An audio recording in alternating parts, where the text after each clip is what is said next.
Estamos de regreso en Global 21, gracias por continuar con nosotros y nos quedamos en lo que expresaba de manera enfática Otón Partido sobre el desdibujamiento de un liderazgo, se refería particularmente a la figura de Daniel Ortega. Guillermo. Sí, mira, yo lo que diría ahí que eso es lo trágico de Nicaragua, ¿verdad? Porque, por ejemplo, ahorita el gobierno de Ortega tiene muy poco margen para hacer algo diferente.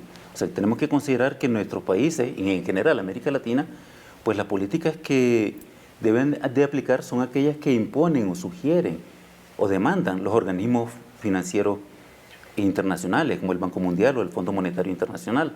Entonces, en ese sentido, Ortega no tiene mucho margen. Entonces, se le critica por un lado, tampoco quiero defenderlo, ¿verdad? Porque no es santo de mi devoción, pero parece que sí, ¿eh? Pero, de pronto. Sí, pero se le critica por no ser revolucionario como fue en los 80, pero hay que considerar y recordar que las medidas revolucionarias que se tomaron en los 80 generó la animadversión de la Iglesia Católica, de los sectores empresariales nicaragüenses y del gobierno de Estados Unidos, que por eso financió la guerra. Es decir, al confiscar ciertas propiedades, al impulsar ciertas políticas más de carácter socializante, ¿ve? Que en realidad eso no lo puede hacer ahora y no lo está haciendo. Entonces ahora se le critica por no ser como era de revolucionario en los 80. ¿Ve? Pero tampoco puede ser. Era treintañero y es setentañero, ¿no? Entonces, sí. Y ahora en este sentido se ha limitado a respetar y a mantener, digamos, los índices macroeconómicos que exige el Fondo Monetario Internacional. Y en ese sentido, pues creo que el mismo responsable o representante del Banco Mundial o del Fondo Monetario Internacional en Nicaragua reconoce eso, que la pobreza en los últimos 10 años disminuyó de un 46% a un 24%. Entonces, en ese sentido, pues eso lo ha hecho dentro de este pequeño margen, ese límite que tienen los países pequeños como los centroamericanos de impulsar políticas sociales que beneficien a los que históricamente han estado marginados. Ese sería un tema interesante, Guillermo. Le voy a hacer una pregunta, Mónica, pero después sería interesante que volviéramos, viendo Nicaragua en el contexto centroamericano, que podríamos tener una perspectiva más rica a propósito de lo que dice. Solamente me queda dando vueltas el asunto de las fake news o de la posverdad, para entrar a un tema que se me hace fundamental. Es decir, ¿qué tanta veracidad o cuáles podrían ser fuentes fiables que nos permitieran tener una aproximación veraz acerca de la figura de Daniel Ortega y de lo que está pasando en Nicaragua y hasta de su esposa, que es la vicepresidenta, que es un personaje inefable? Yo creo que no tenemos que olvidar, primero, ver a Daniel Ortega no desde ahorita. Si nos ponemos a comparar al Daniel Ortega del 79, que era comandante guerrillero, al Daniel Ortega del 2018 ya como presidente, estamos cayendo en un error, ¿no?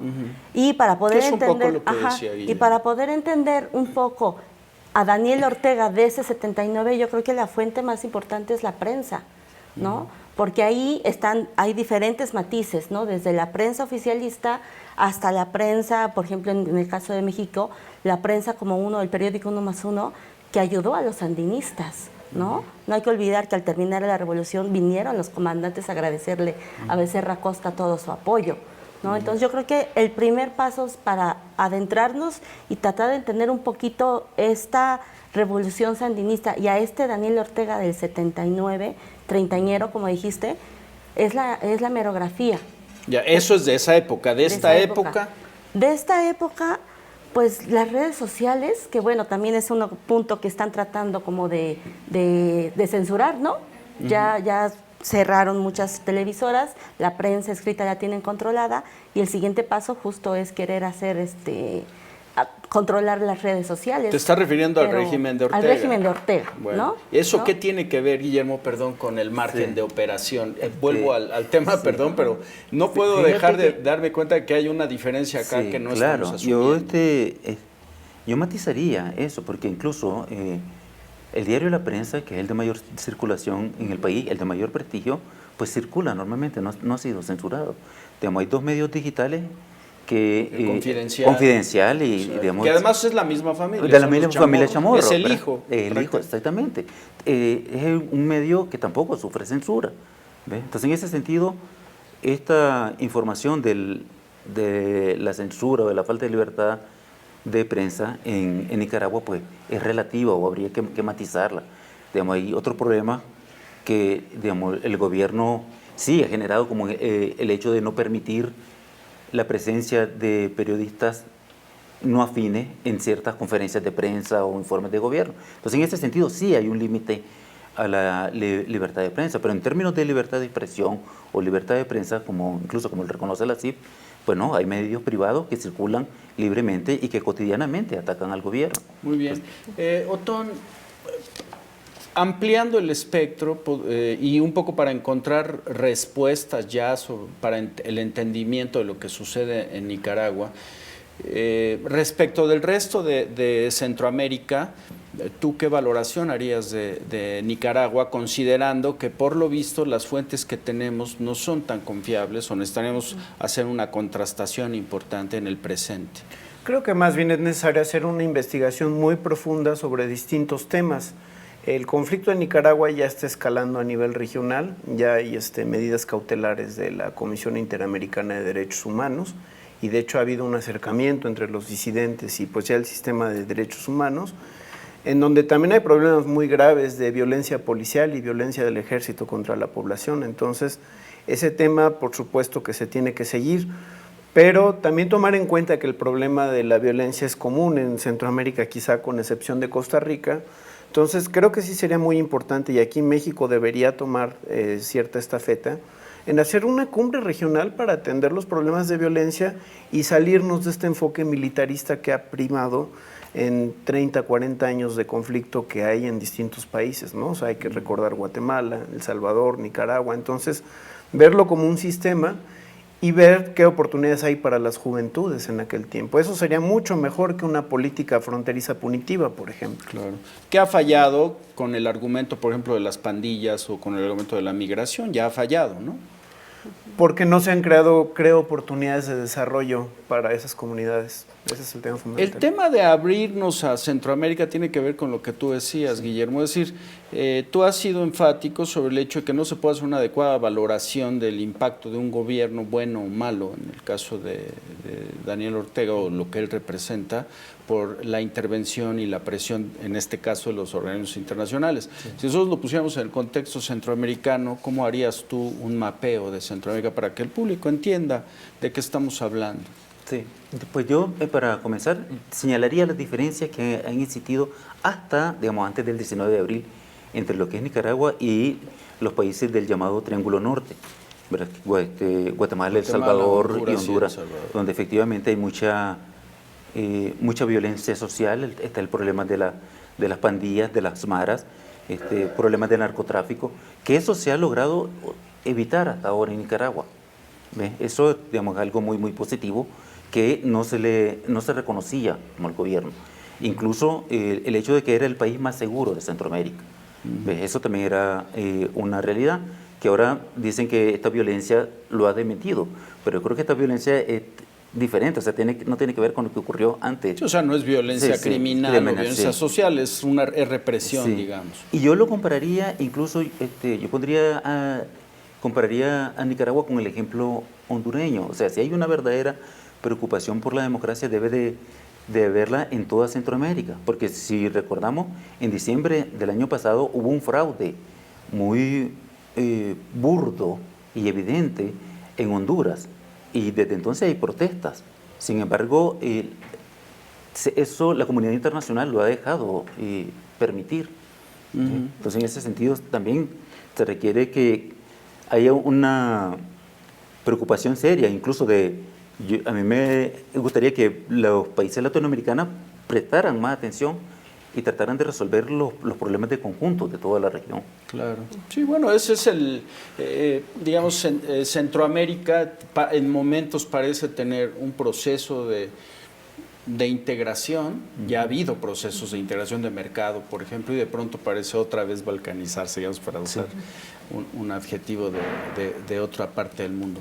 Vamos a tratar de concretar, porque finalmente pues nosotros queremos que el público entienda realidades que a veces considera remotas o que no tienen que ver con ella. Sí. Tú decías hace rato, Mónica, sobre lo que significó simbólicamente la revolución sandinista para México. Entonces, vamos a hacer una última ronda. Otón, específicamente, ¿cómo debemos entender Nicaragua? Y Nicaragua puede tener una solución que pasa necesariamente por Centroamérica, y qué podemos ver en los próximos años, digamos. Me parece que hay dos tensiones en el problema de muchos países latinoamericanos, entre ellos Nicaragua. Uno son los intereses ilegítimos de las oligarquías locales y por otro lado, en el caso de Daniel Ortega, pues el manejo clientelar de los dineros públicos y el manejo clientelar del aparato público. Desde luego creo que debe haber un diálogo honesto, franco, que desde luego solo los nicaragüenses pueden decidir cómo es.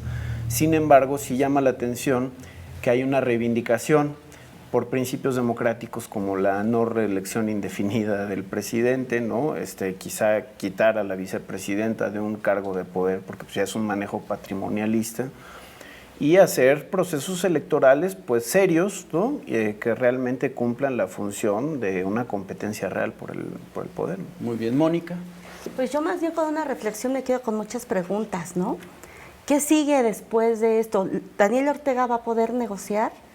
Si se va a Ortega, se queda su esposa, que finalmente es un orteguismo, se tiene que ir la pareja presidencial, tiene espacio de acción, no sé, es me recuerda mucho a esta frase que tenían mucho y el miedo que tenían cuando Somoza renunció, ¿no? No queremos un somocismo sin Somoza. No sé, a mí me queda como esa pregunta, ¿qué pasa? ¿Qué va a pasar? Guillermo Fernández. Yo creo que ahora se ha abierto una oportunidad. Se siente que Nicaragua ha tenido, esta sería la tercera oportunidad, ha tenido dos grandes oportunidades de tratar de construir un país o una nación más inclusiva, con un componente serio de justicia social, que para mí la democracia tiene sentido solo si hay justicia social. La cuestión es que las dos partes tienen que tienen que ceder, tienen que hacer concesiones.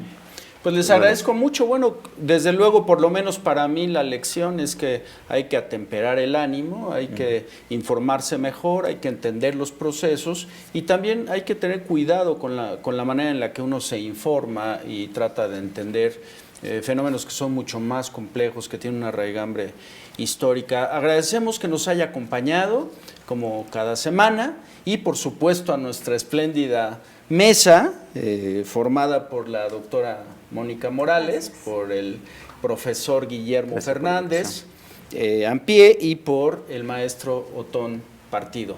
Muchas gracias, nos vemos a la próxima y gracias por ser Global 21. Como medio público asumimos con Nelson Traquina que la misión informativa debe ser sustituida por otra: ayudar a mejorar la vida pública. Sigamos conversando en redes sociales. Hasta la vista.